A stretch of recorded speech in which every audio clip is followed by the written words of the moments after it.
Assalamualaikum warahmatullahi wabarakatuh. Selamat malam, selamat datang di channel Ideologi, channel yang membahas ide-ide yang mungkin saja ada gunanya. Malam ini kita akan membahas tentang bisa nggak sertifikat tanah dijadiin NFT.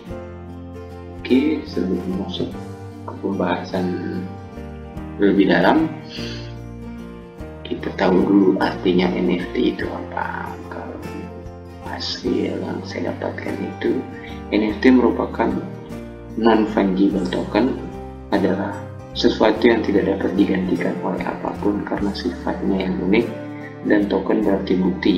NFT adalah token dalam lingkup blockchain yang mewakili kepemilikan seseorang atas suatu hal yang unik. NFT adalah sertifikat keaslian yang unik pada blockchain yang biasanya dikeluarkan oleh pencipta aset. NFT adalah aset dengan metadata unik yang diraptorkan pada token. Untuk jenis-jenis NFT, biasanya NFT adalah token yang tidak dapat ditukarkan dan tidak dapat diganti, yang biasanya ditemukan di blockchain. Dengan kata lain, NFT adalah aset digital yang berbentuk karya seni maupun barang koleksi yang bisa dipergunakan untuk membeli sesuatu secara virtual. Barang seni dan koleksi bisa berupa foto, gambar, lagu, rekaman suara, video, game, dan sebagainya. Intinya NFT yang ada sekarang ini hanya untuk aset digital yang berbentuk entertainment, yang berbentuk lebih kepada para artis atau seniman. Jadi barang seni mereka bisa lebih dihargai dan keunikannya lebih terjaga, karena dengan adanya NFT ini kita tahu bahwa plagiat barang itu bisa dicek secara digital dan mereka mempunyai bukti kalau barang ini hanya mereka yang punya.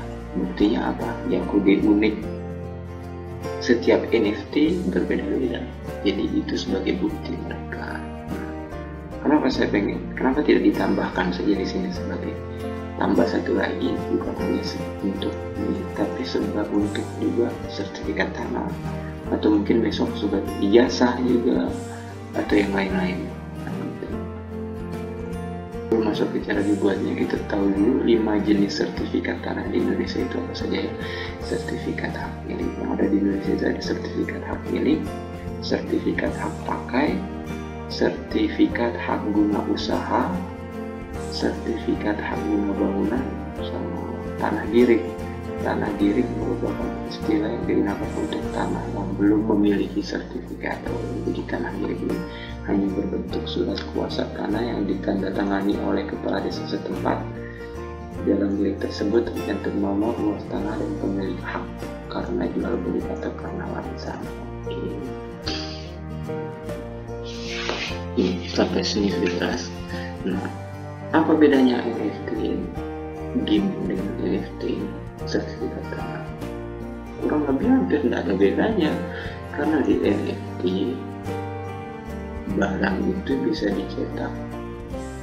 Bedanya di NFT dengan di sertifikat tanah mungkin hanya di NFT itu jumlah yang diminting atau yang dicetak itu tergantung berapa maunya yang pemilik aslinya mencetaknya. Bisa 1, bisa 2, bisa 100, terserah mereka. Nah, kalau di sertifikat tanah, satu tanah hanya mempunyai satu sertifikat, walaupun jenis sertifikatnya berbeda-beda. Cara buatnya bagaimana? Buatnya dia bisa dibuatkan di dalam koin atau token. Nah, istilah dalam dunia kripto itu memang berbeda. Kalau koin itu adalah aset digital yang dibangun di atas sistem blockchain miliknya sendiri. Ini seperti Bitcoin, Cardano, Bitcoin, Dogecoin, dan XRP. Dia ini bentuknya koin. Kalau mau ditambahkan juga BNB bisa. Nah, tapi kalau token itu dia aset digital yang dibangun di atas program blockchain milik koin lain. Umumnya aset kripto ini dibangun di atas sistem blockchain milik Ethereum karena blockchain Ethereum memiliki sistem smart contract. Ini jelas sampai di sini ya. Nah, saya dibuatkan satu jenis token dulu, aset digital token dibangun di atas entah itu jaringannya Ethereum atau di jaringannya Cardano atau di jaringannya Bryce yang baru, atau mau di jaringannya BNB, Binance Smart Chain, di Binance, di bawah jaringannya Binance. Nah, intinya dibuatkan token yang khusus tentang NFT sertifikat tanah ini. Begitu sudah ada tokennya dan sudah berjalan, mungkin pelan-pelan bisa diubah menjadi koin, dibuatkan sistem blockchain miliknya sendiri agar lebih aman. Oke, sampai sini jelas ya idenya bagaimana. Nah, kita anggap saja NFT sertifikat tanah ini sudah jalan. Berarti mau tidak mau, kalau untuk dia bisa berjalan, token ini harus bekerja sama dengan ini, Badan Pertanahan Nasional. Ini lembaga negara, lembaga pemerintah non kementerian yang bertugas untuk menerbitkan sertifikat. Ini berdasarkan Undang-Undang Nomor 5 Tahun 1960. Nah, oke. Kenapa dia harus bekerja sama dengan Badan Pertanahan Nasional? Karena sertifikat tanah ini butuh juga verifikasi bahwa apakah betul sertifikat tanah ini berdiri di yang bersertifikat tanah yang berdiri di atas sebesar luas tanah ini pemiliknya adalah ini, tergantung siapa pemiliknya. Jadi tanda bahwa sertifikat tanah itu sudah dimiliki bagaimana? Ya ikut aja seperti yang ada di sosial media yang banyak sekarang ini untuk mengetahui kalau mereka sudah verifikasi kan, kita bisa melihat centang biru, tinggal ditambahin aja di centang biru kalau sudah ditertibkan. Nah, berarti kalau memang ada sistem NFT-nya, sudah ada sistem NFT-nya, tokennya juga sudah ada, berarti kan butuh yang namanya juga pasar.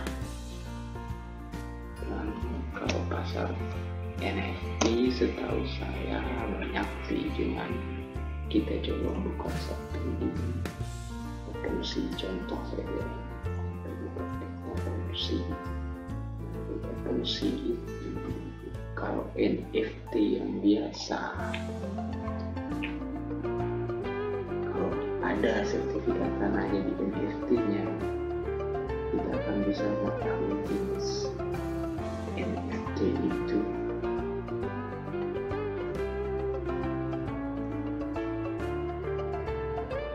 Historinya jelas. Kalau sertifikat tanah dijadikan NFT itu historinya yang pertama jelas. Kenapa historinya jelas? Karena setiap jenis NFT kita akan tahu dia pernah berpindah tangan dari siapa ke siapa, pemiliknya sekarang siapa, pemilik dulunya itu siapa,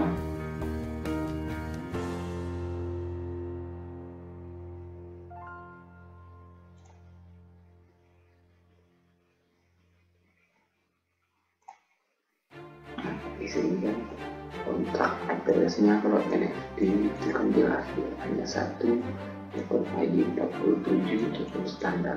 Nah, ini kalau di token, nah ini perpindahan tangannya dari ini transfer pertamanya. Kalau kita ada sertifikat tanah yang berbentuk NFT, itu nanti ketahuan dia sertifikat ini pernah berpindah dari sini, dari pemilik awalnya Pixel for Deployer ke Thomson 6 bulan yang lalu. Nah, lalu Thomson juga menjual lagi ke ADD 492 6 bulan yang lalu. IDD 492 menjual lagi ke Thomson 5 bulan lalu. Thomson menjual lagi ke IDD 492 5 bulan lalu. 5 hari yang lalu IDD 492 menjual lagi ke Thomson 5 hari yang lalu. Jadi ketahuan kalau sertifikat apa itu sudah pindah berapa kali gitu. Siapa pemilik barunya, siapa pemilik lamanya, kita ketahuan. Yang pertama, bisa setelah mendapatkan sertifikat tanah bagusnya lagi untuk menjaga keamanan, bisa diintegrasikan dengan metaverse.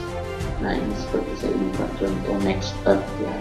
Next Earth ini, jadi kalau memang ada pasarnya sudah jelas, sistemnya sudah ada, ini kita buatkan yang mau menjual beli untuk di daerah Indonesia, khususnya karena sistemnya ya saya harap sih yang buat dari developer Indonesia. Nah, itu misalnya ini saya mau beli, ada saya orang Lombok misalnya mau beli di tanah di Jakarta ini, tanahnya di mana ini? Dia tanahnya di Barbershop Biak Street, Jakpus, Jakarta Pusat. Nah, ketahuan nih, Anda mau beli di sini, tanah pemiliknya siapa? Nah, intinya di sini jelas siapa nama pemiliknya. Jadi terus mengetahui gitu, lihat, oh dia harga jualnya sekian koin. Nah, ini untuk harga jualnya bisa fleksibel sih, bagusnya sih fleksibel. Jadi kalau misalnya nama token yang berdiri di atas NFT sertifikat ini taruh pakai ini dulu namanya tokennya BPN ya, tokennya BPN. Nah, pakai harga itu sekarang itu harganya misalnya 1:1.000 sama rupiah misalnya. Jadi kalau harganya ini 100 juta berarti 100.000 1 juta berarti 100.000 BPN. Nah, mengikuti aja, jadi tinggal diikuti kurs rupiahnya yang sekarang, perbandingannya berapa, jadi fleksibel. Nah, misalnya kita mau beli tanah, tinggal beli tanahnya di sini, informasinya jelas di sini, apakah sudah centang biru, tinggal Anda ini saja beli, tinggal cari namanya. Nah, Anda perlu lewat jalur lagi karena Anda bisa mengetahui langsung posisi tanahnya siapa, pemiliknya siapa, nomor yang bisa dihubungi siapa, jelas di sini kan bisa dilihat. Nah, atau mungkin cuma di online saja dengan bentuk lelang kan bisa juga seperti itu. Ini khususnya untuk perusahaan-perusahaan luar bisa untuk menggunakan sistem ini. Jadi ya bisa mengurangi lah, selain BPN sebagai bagian memverifikasi, nanti ketika jual beli dilaksanakan, pihak developer itu akan memfasilitasi ketika jual belinya. Fasilitasinya bagaimana? Fasilitasinya seperti misalnya pas ketika saya pihak B melakukan transaksi jual beli tanah, pihak ketiga dan saksi ya, ini saksi dari kedua belah pihak ya, saksi A dan saksi B juga ada. Jadi, pihak developer ini akan sebagai pihak perantaranya karena sistem NFT-nya digunakan berdiri di jaringannya dia. Jadi dia bertanggung jawab, itu dia sebagai pihak pertengah yang ketika sudah melaksanakan jual beli pihak dan pihak B, pihak developer ini sebagai saksi atau pihak yang memverifikasi pelaksanaan jual beli itu. Jadi nanti dia akan merekam pelaksanaan jual beli itu dari pihak A dan pihak B, video call mungkin yang paling standar, video call. Terus pihak A dan pihak B ini akan apakah benar diverifikasi pihak A dan pihak B ini mau membeli atau menjual tanah, sebidang tanah di Jakarta Pusat. Nama tanahnya itu Barbershop Pimen, luas tanahnya itu sekian, luas tokennya itu sekian, mau dibeli oleh pihak B dengan harga sekian. Betul atau tidak? Nah, jika sudah dilaksanakan selesai, beres. Nama pemilik tanah yang ada di sini akan berubah secara otomatis dari pemilik A dan pemilik B. Tapi untuk balik namanya tetap harus melaksanakannya secara fisik lewat Badan Pertanahan Nasional, karena mereka yang bertugas secara yuridis wilayah yang berhak membalik nama suatu sertifikat.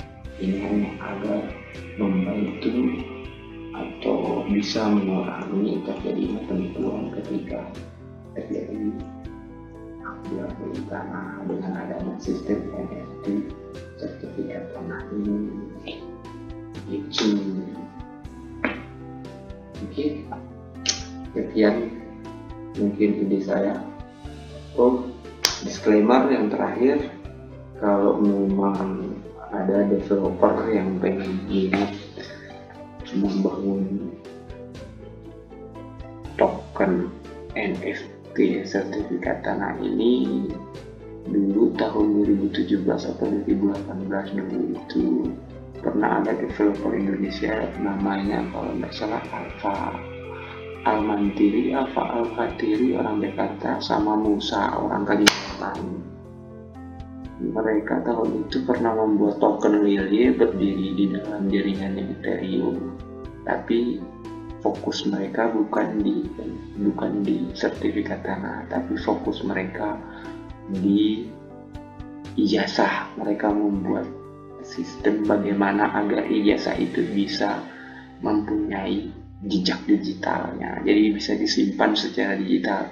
Jadi satu ijazah hanya memiliki satu ID, ya istilahnya cikal bakalnya NFT ya, kurang lebih seperti dia. Cuman kalau ijazah mungkin tidak bisa diperjualbelikan karena hak miliknya pemilik, sebagai bukti orang itu berkuliah di suatu tempat. Nah itu saja.